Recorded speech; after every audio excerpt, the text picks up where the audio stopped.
2024년 어느 날 인천공항에 한 발을 내디딘 탈북민이 있었습니다.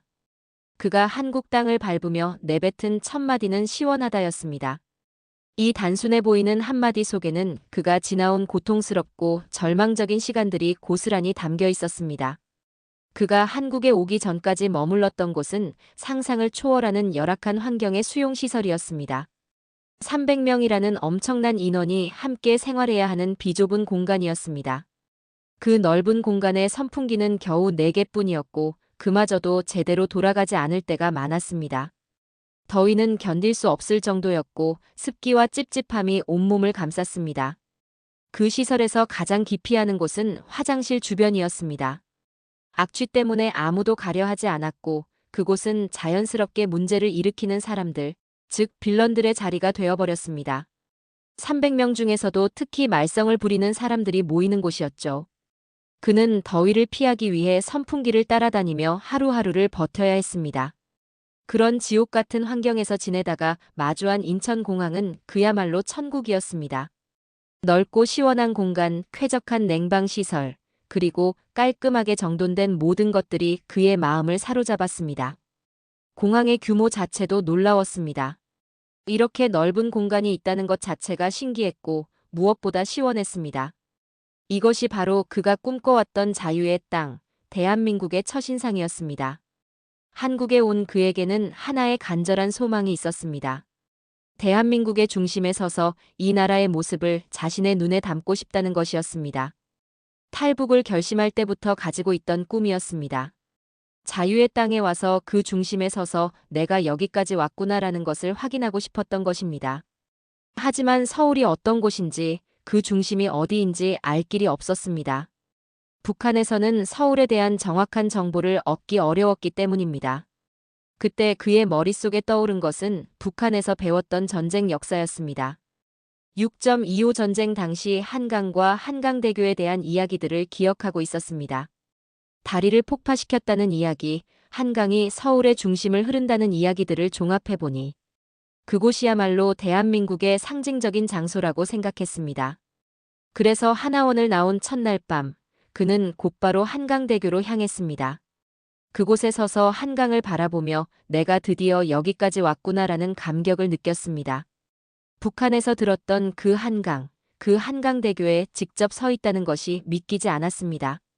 다행히 그는 서울 거주권을 얻을 수 있었습니다.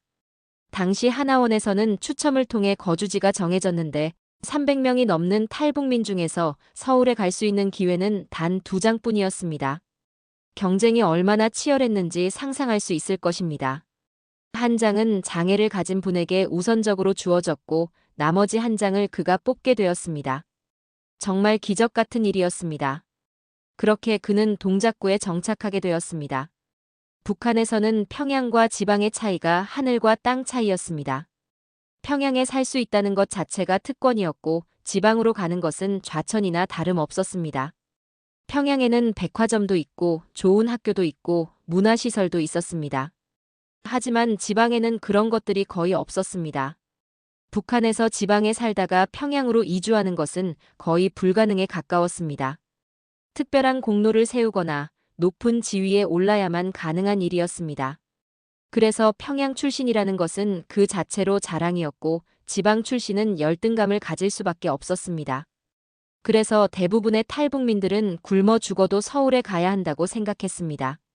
한국도 북한처럼 수도와 지방의 격차가 클 것이라고 여겼기 때문입니다. 북한에서의 경험을 그대로 한국에 적용한 것이었습니다. 하나원에서 거주지를 정할 때도 마찬가지였습니다. 대부분의 탈북민들이 서울만을 고집했습니다. 대구, 부산, 광주 같은 다른 도시들도 있었지만 아무도 관심을 보이지 않았습니다. 지방에 가면 기회가 없을 것이다. 서울에 있어야 성공할 수 있다는 생각이 지배적이었습니다.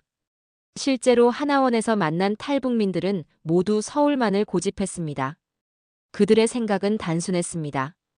북한에서도 평양과 지방의 차이가 컸는데 한국도 마찬가지일 것이다. 그러니까 무조건 서울로 가야 한다. 이런 생각이었습니다. 지방에 간다는 것은 곧 기회를 놓치는 것이라고 여겼습니다. 심지어 서울에 거주할 수 있는 권리를 놓고 경쟁이 벌어지기도 했습니다. 추첨으로 정해진다고는 하지만 사람들은 온갖 방법을 동원해서라도 서울에 가려고 했습니다. 어떤 사람은 건강상의 이유를 들기도 하고 어떤 사람은 개인적인 사정을 호소하기도 했습니다. 실제로 하나원에서 만난 탈북민들은 모두 서울만을 고집했습니다. 그들의 생각은 단순했습니다.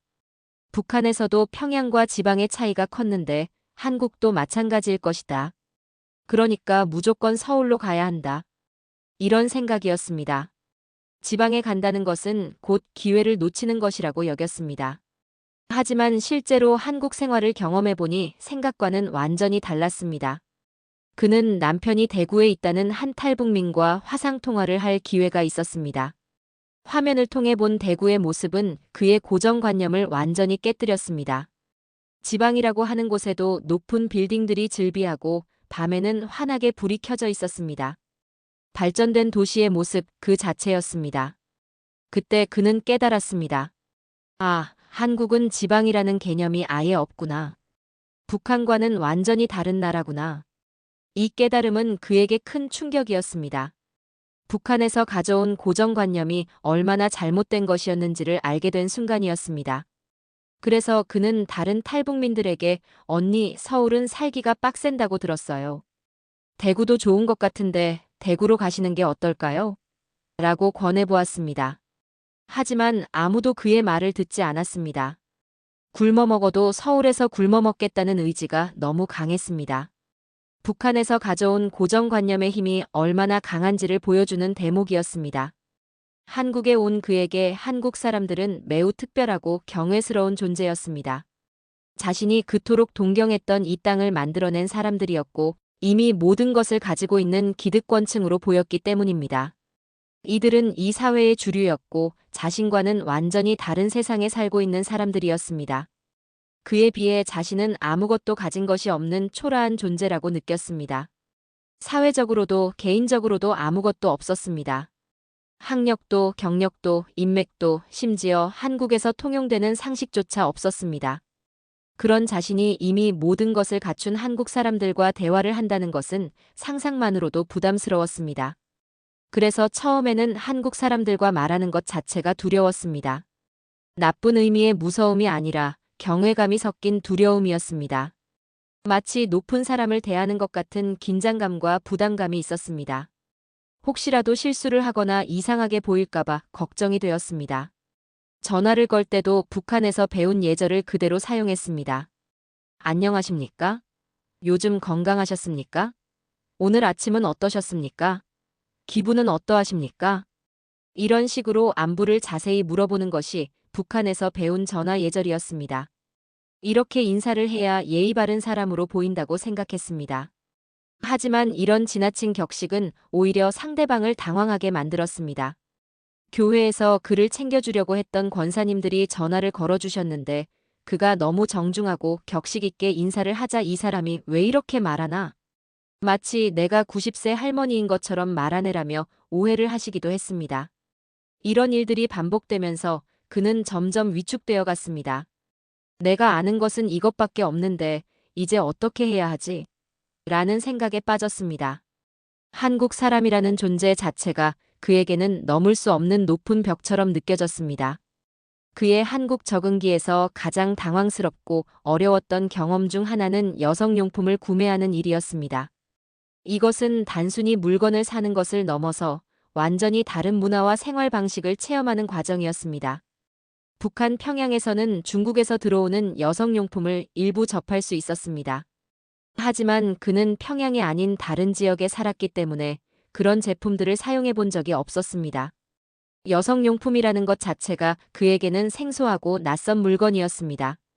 탈북하기 전날 그는 생전 처음으로 여성용품을 사야 하는 상황에 직면했습니다. 탈북 과정에서 필요할 것 같아서였습니다. 하지만 돈이 아까워서 바들바들 떨면서 가게에 들어갔습니다. 대동강 하나 주세요라고 떨리는 목소리로 말했습니다. 대동강은 북한의 여성용품 브랜드 이름이었습니다.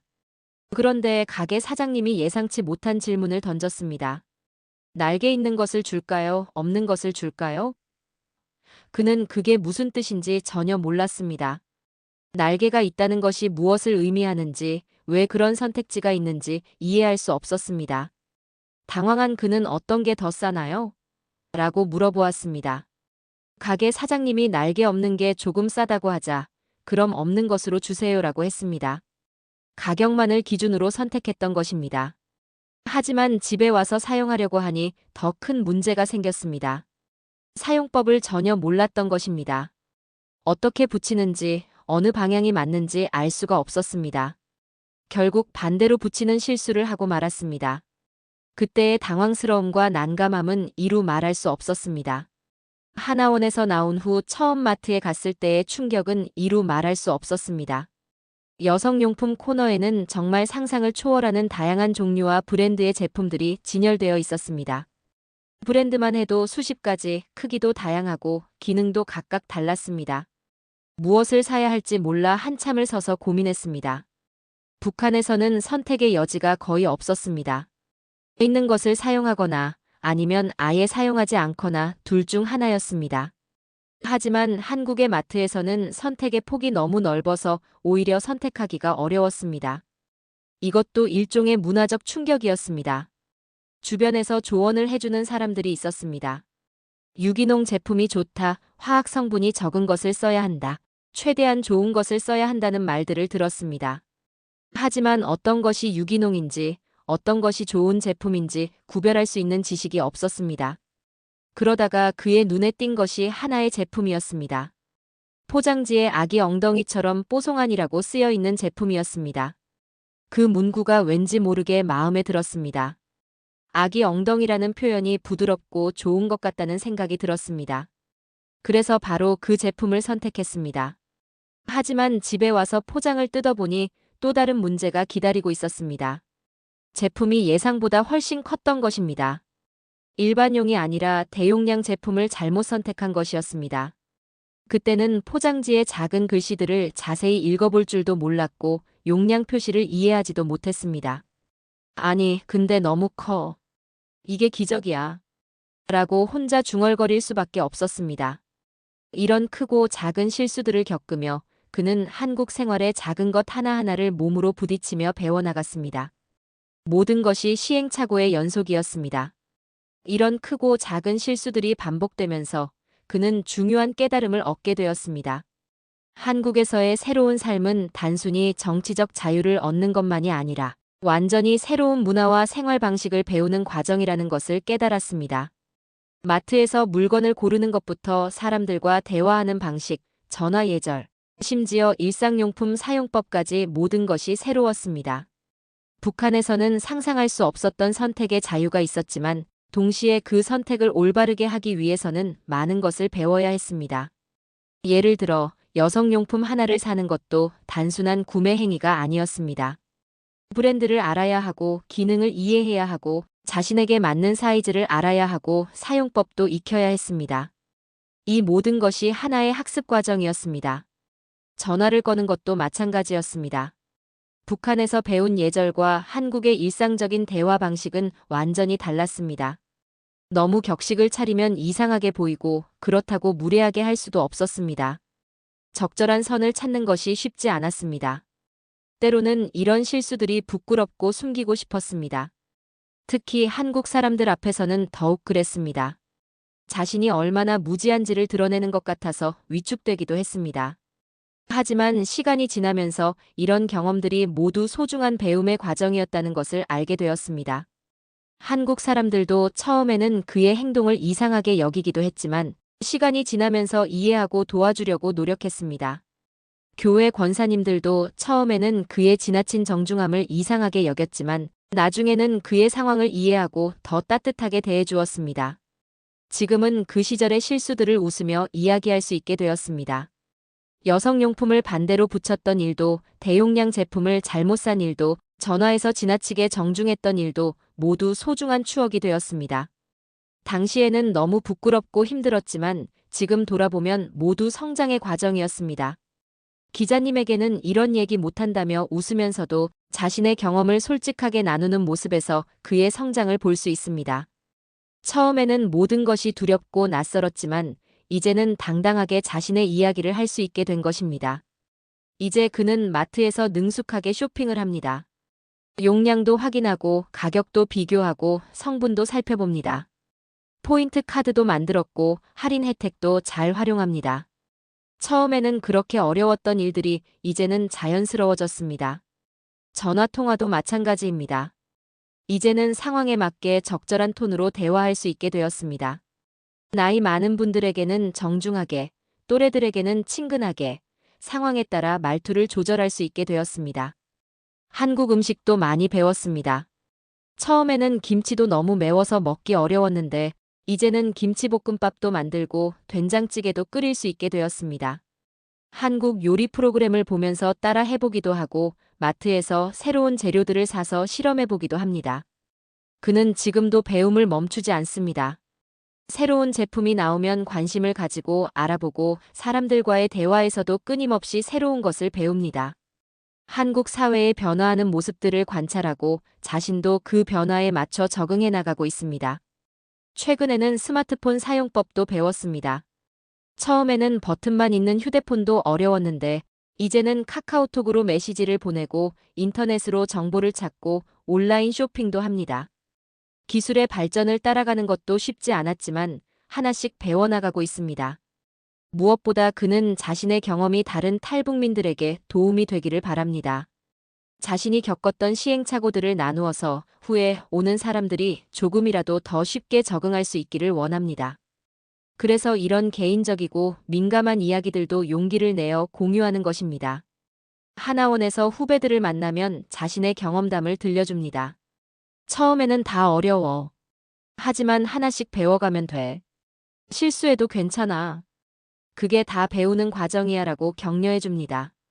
특히 여성용품 같은 민감한 주제도 숨기지 않고 알려줍니다. 부끄러워하지 말고 물어봐. 모르는 게 당연한 거야. 나도 처음에는 몰랐어 라고 말하면서 실용적인 정보들을 나누어 줍니다. 그는 또한 한국 사람들과 탈북민들 사이의 다리 역할도 하고 있습니다. 양쪽의 입장을 이해하기 때문에 서로의 오해를 풀어주고 소통을 도와주는 역할을 합니다. 한국 사람들에게는 탈북민들의 어려움을 설명해주고 탈북민들에게는 한국 사회의 문화를 알려줍니다.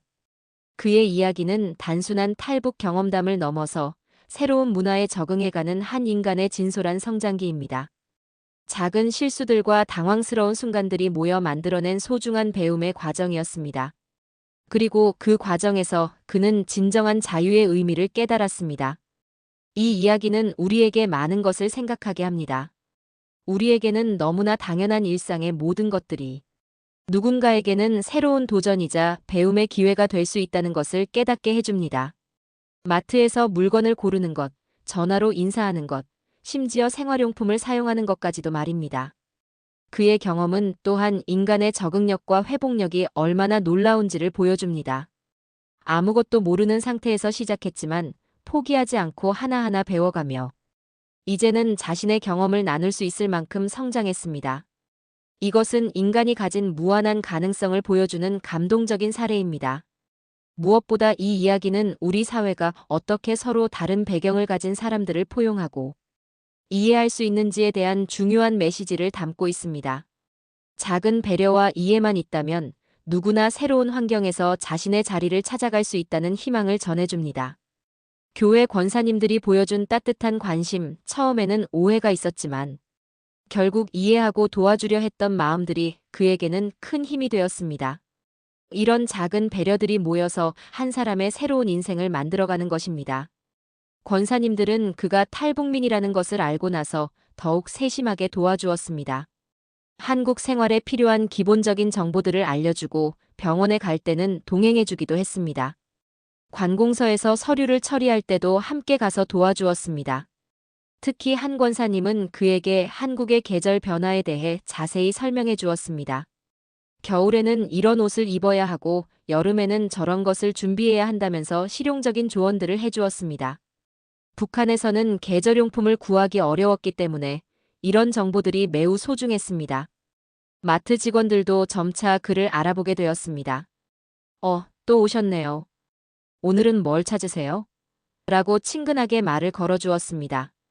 처음에는 어색했지만 시간이 지나면서 이런 일상적인 대화들이 그에게는 큰 위로가 되었습니다. 한 번은 마트에서 계산을 하는데 돈이 부족했던 적이 있었습니다. 계산원이 카드로 결제하시겠어요? 라고 물어보는데 카드가 무엇인지 몰랐습니다. 그때 뒤에 서 있던 한국인 손님이 친절하게 설명해 주었습니다. 카드로 계산하면 현금이 없어도 돼요라고 말해 주었습니다. 그런 경험을 통해 그는 한국 사람들의 친절함을 느낄 수 있었습니다. 처음에는 차가울 것이라고 생각했는데 실제로는 어려운 상황에서 도움을 주려는 사람들이 많았습니다. 동네 슈퍼마켓 사장님도 그런 분 중 하나였습니다. 처음에는 그가 탈북민인 줄 몰랐는데 어느 날 우연히 알게 되었습니다. 그 후로는 더욱 친절하게 대해주었고 뭐 필요한 거 있으면 언제든 말해라고 해주었습니다. 이웃들도 마찬가지였습니다. 같은 아파트에 사는 할머니 한 분이 그에게 김치를 나누어 주기도 했습니다. 우리 집에서 담근 김치인데 맛있어. 한번 먹어봐라고 하시면서 정성스럽게 포장해서 가져다 주었습니다. 그런 작은 친절들이 그에게는 한국 사회에 대한 신뢰를 갖게 해주었습니다. 혼자서는 할 수 없었던 일들을 주변 사람들의 도움으로 하나씩 해결해 나갈 수 있었습니다. 언어적인 부분에서도 많은 도움을 받았습니다. 한국어는 할 수 있었지만 나만의 표현들이나 신조어들은 몰랐습니다. 젊은 사람들이 쓰는 말들은 특히 어려웠습니다. 대박, 짱, 헐 같은 감탄사들도 처음에는 무슨 뜻인지 몰랐습니다. 한 번은 버스에서 젊은 여학생들이 완전 대박이야 라고 말하는 것을 듣고 무슨 큰 사고가 났나 하고 놀랐던 적도 있었습니다. 나중에 알고 보니 정말 좋다는 뜻이었습니다. 이런 식으로 하나씩 배워나갔습니다. TV 프로그램을 보는 것도 좋은 공부가 되었습니다. 뉴스는 어려웠지만 예능 프로그램이나 드라마를 보면서 일상적인 대화를 배울 수 있었습니다. 특히 요리 프로그램은 많은 도움이 되었습니다. 한국 음식 만드는 법도 배우고 요리 용어들도 익힐 수 있었습니다. 그의 여정은 아직도 계속되고 있습니다. 매일매일 새로운 것을 배우고 성장하며 자신만의 한국에서의 삶을 만들어가고 있습니다. 때로는 여전히 어려운 순간들이 있겠지만 그는 이제 그런 어려움들도 성장의 기회로 받아들일 수 있는 지혜를 갖게 되었습니다. 최근에는 온라인 강의도 듣고 있습니다. 컴퓨터 사용법부터 시작해서 한국사, 경제, 심지어 요리까지 다양한 분야의 강의를 들으며 공부하고 있습니다. 배움에 대한 열정은 오히려 한국에 온 후에 더 커졌습니다. 그의 용기와 노력, 그리고 긍정적인 마음가짐이 많은 사람들에게 감동과 희망을 주고 있습니다. 그의 이야기를 통해 우리는 진정한 자유의 가치와 서로를 이해하고 배려하는 사회의 소중함을 다시 한번 깨닫게 됩니다. 그리고 작은 실수들조차도 아름다운 성장의 과정이 될 수 있다는 것을, 웃음과 희망으로 바라볼 수 있다는 것을 배우게 됩니다. 오늘 이야기는 여기까지입니다. 시청해주셔서 감사합니다. 구독, 좋아요, 알림 설정은 큰 힘이 됩니다.